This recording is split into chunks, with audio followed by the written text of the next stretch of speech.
మనిషి కోసం ఈ భూమిని సృష్టించిన దేవుడు, మనిషి కోసమే మనకు కనిపిస్తున్న విశ్వం అంతటిని చేసిన వాడు, కనబడలేని సృష్టిని చేసిన వాడు మన దేవుడు.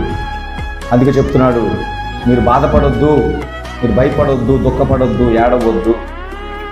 నేను మిమ్మల్ని ఒంటరిగా విడిచిపెట్టేసేవాడిని కాదు.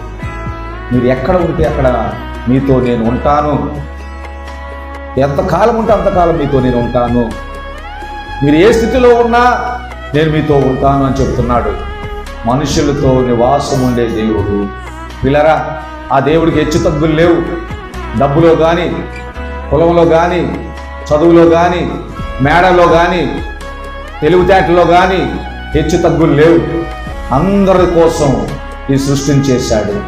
అందరితో కలిసి నివసించాలనుకుంటున్న దేవుడు.